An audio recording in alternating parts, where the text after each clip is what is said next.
Hi, welcome to Julius Bar. Today we're gonna mix sketches of Spain.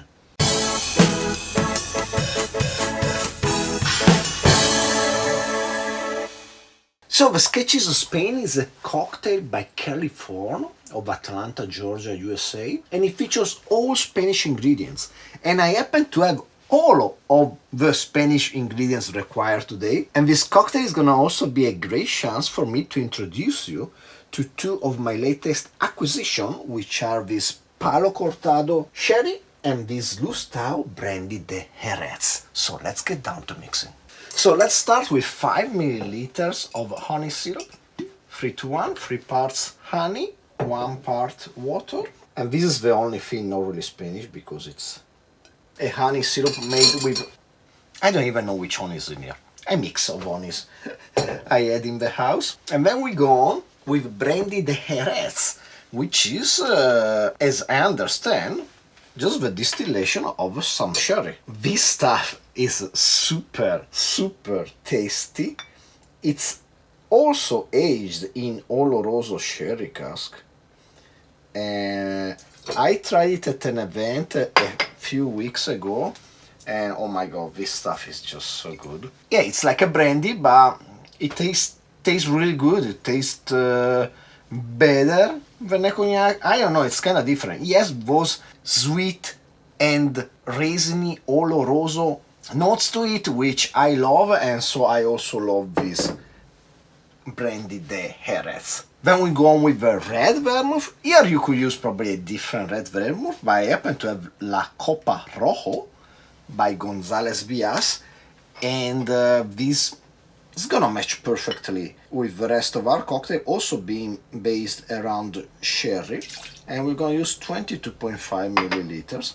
And then we finish the ingredients of our mixing glass with some sherry. And I have here this Palo Cortado Península.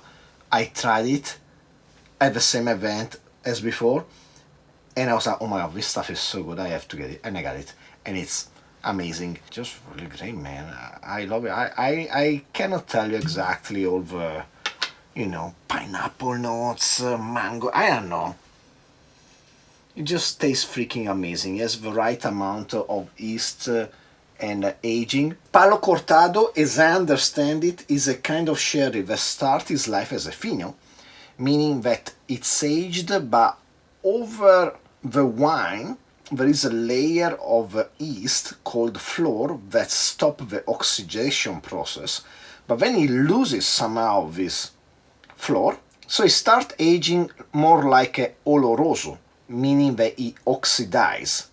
At that point, people at the sherry facility, sherry winery, they make a cross stick on the cask, and that means Palo Cortado in Spanish, cross stick. And after that, they proof the wine to around 17.5, adding some brandy, I guess. In that way, they stop the fermentation, I guess, and then they let it stay some more time.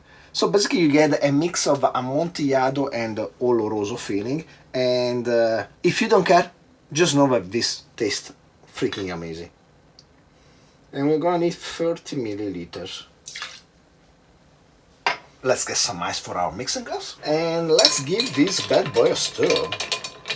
Sketches of Spain is the name of the 1960 album by Miles Davis in a collaboration with Jill Evans, which arranged a few Spanish compositions in a modern way for an orchestra, and over this really cool background of amazing music that feels a lot like early 20th century modern composer music like Ravel or Debussy.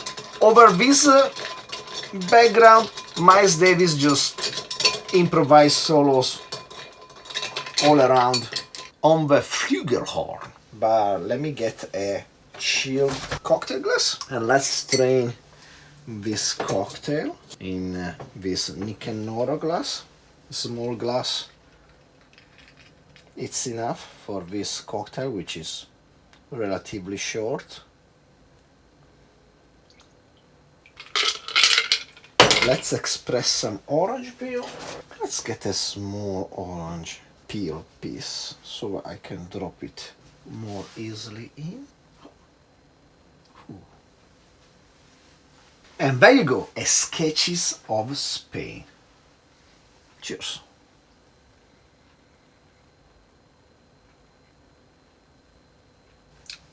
This is really excellent. I love this.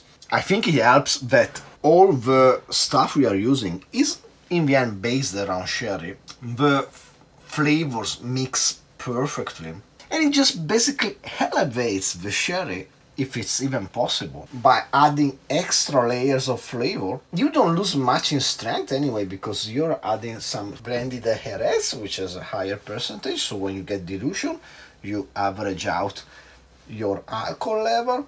You have just a touch of sweetness brought by the honey syrup, so it's not as dry as just drinking the normal Palo Cortado sherry. The orange peel expression fits nicely, and it's just freaking delicious. You get like the honey, the brandy, the sherry, everything is there, just blended together in this really nice, interesting cocktail. Now, Default Guy gave this cocktail only 4 stars. For me, it's an easy 5, even more. Maybe. It's really excellent. I love this. But do I love Miles Davis' Sketches of Spain album as much as I do this cocktail?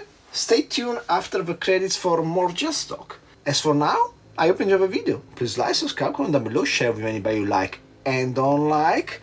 Steal yourself an awesome sherry drink, and hopefully I will see you next time. Cheers.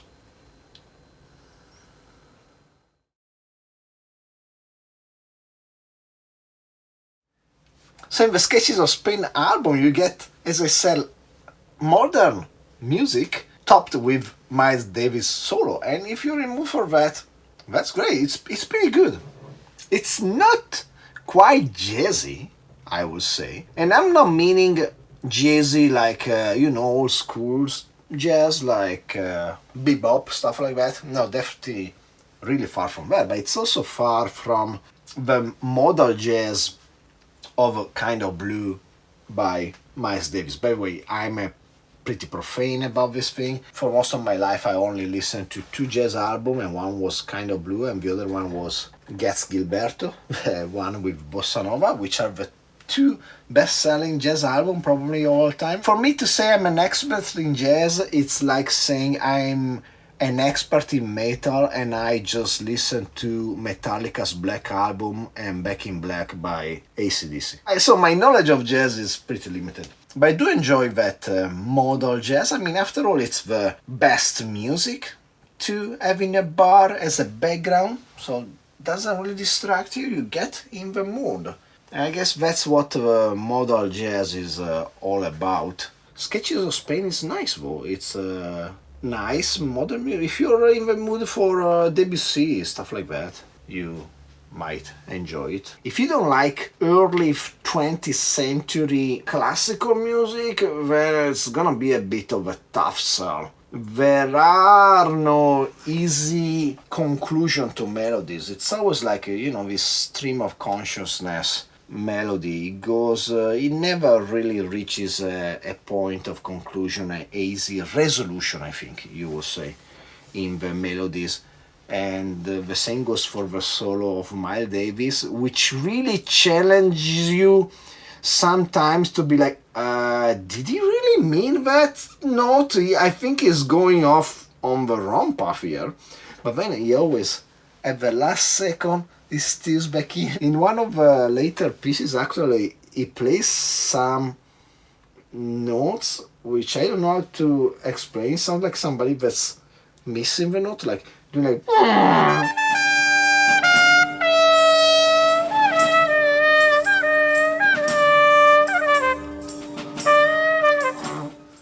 And you're like, Yeah, but then, as it's well known in jazz, if you do it twice, it becomes something you did it on purpose. So, probably did it on purpose to begin with, but it's pretty interesting because it's the kind of thing that if you don't know the author, you're saying, okay, this guy got it wrong. And because you know the guy is really good, you say, ah, he did that on purpose. And that's something that I learned to be careful about, especially when you're trying to be ironic. Because you might say something that you think the other person would think it's obvious about you. I don't know, let's say I made a joke implying that I think the heart is flat. And you will think that the person I'm talking with will understand that I'm joking. But sometimes you have to make things clear, especially when people don't know you really well. And the same goes for improvising jazz, I guess. Getting wrong notes on purpose might sound wrong to some ears. Still, good album. But this cocktail, better. This is great.